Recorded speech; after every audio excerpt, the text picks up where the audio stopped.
You guys will find that you have passions, and having a passion is a gift. I think we all have passions, and you don't get to choose them. They pick you, but you have to be alert to them. You have to be looking for them. And when you find your passion, it's a fantastic gift for you because it gives you direction, it gives you purpose. You can have a job, or you can have a career, or you can have a calling. And the best thing is to have a calling. And if you find your passion, you'll have that, and all your work won't feel like work to you. Many kids and many grown-ups do figure out over time what their passions are. And sometimes we let I don't think it's that hard. I think what happens though sometimes is that we let our intellectual selves overrule those passions. And so that's what needs to be guarded against. My job, one of my jobs as the leader of Amazon, is to encourage people to be bold. And people love to focus on things that aren't yet working. And that's good, it's human nature. That kind of divine discontent can be very helpful. But it's incredibly hard to get people to take bold bets. And you need to encourage that. And if you're gonna take bold bets, they're gonna be experiments. And if they're experiments, you don't know ahead of time whether they're gonna work. Experiments are by their very nature prone to failure, but a few big successes compensate for dozens and dozens of things that didn't work.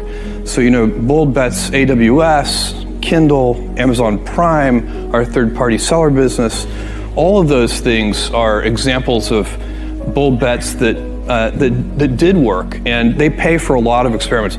I've made billions of dollars of failures at Amazon.com, literally billions of dollars of failures.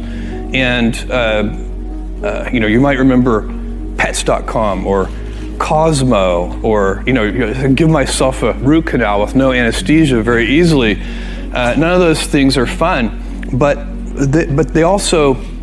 they don't matter. What really matters is companies that don't continue to experiment, companies that don't embrace failure. They eventually get in a desperate position where the only thing they can do is make a kind of Hail Mary bet at the very end of their corporate existence. Whereas companies that are, making bets all along, even, big bets, but not bet the company bets. I don't believe in bet the company bets. That's when you're desperate. That's the last thing you can do. It's not, you could be out of work and have terrible work-life balance. Even though you've got all the time in the world, right. You could just feel like, oh my God, I'm miserable, and you would be draining energy.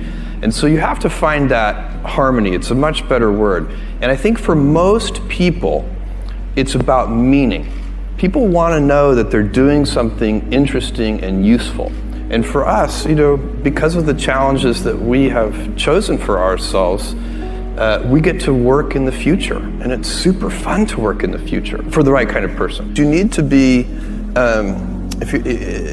nimble and robust. So you need to be able to take a punch, and you also need to be quick and innovative and doing new things at a high speed. That's the best defense against the future.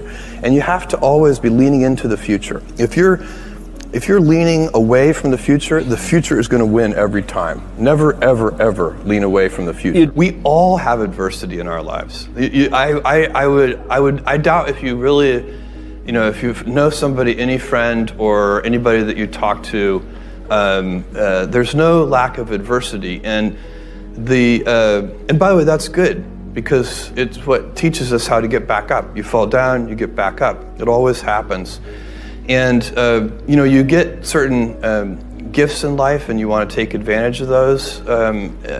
But I guess my advice on adversity and success would be to be proud not of your gifts, but of your hard work and your choices. So you may be the kinds of gifts you get in life. You might be really good at math. It might be really easy for you. That's a kind of gift. But practicing that math and taking it to the next step, that could be very challenging and hard, and take a lot of sweat. That's a choice. You can't really be proud of your gifts because they were given to you. You can be grateful for them and thankful for them. But your choices you choose to work hard. You choose to do hard things. Those are choices that you can be proud of. Being an inventor requires, because the world is so complicated, you have to be a domain expert. I mean, in a way, even if you're not at the beginning, you have to learn enough so that you become a domain expert. But the danger is once you become a domain expert, you can be trapped by that knowledge. And so inventors have this paradoxical ability to have that 10,000 hours of practice and be a real domain expert and have that beginner's mind.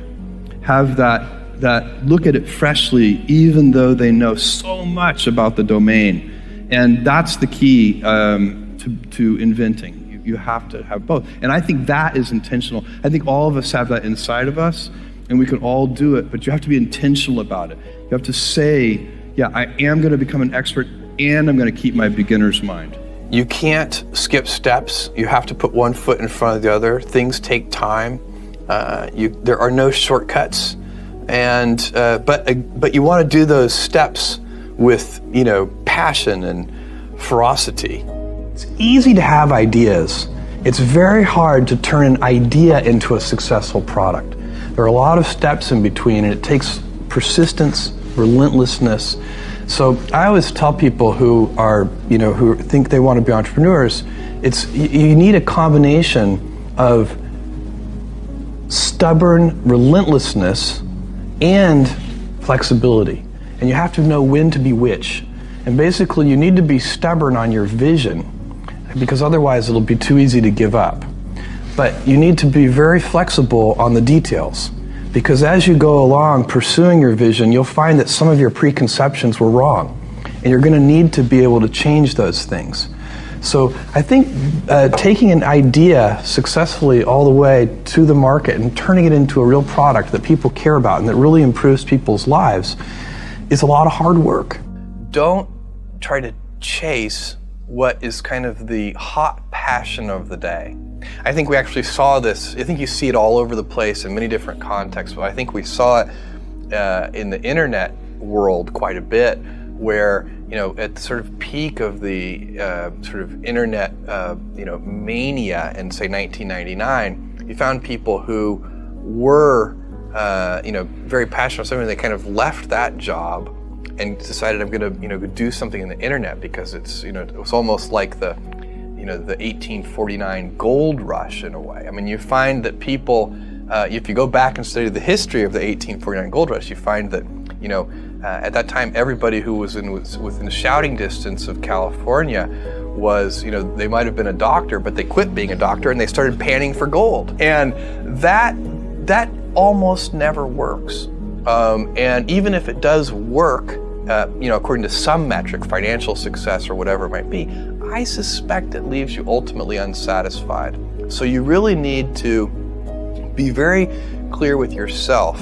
And I think one of the best ways to do that is this notion of projecting yourself forward to age 80, looking back on your life and trying to make sure you've minimized the number of regrets you have. That works for career decisions. It works for family decisions. Do you want? I have a 14-month-old son, and it's very easy for me to, if I think about myself when I'm 80, I know I want to watch that little guy grow up.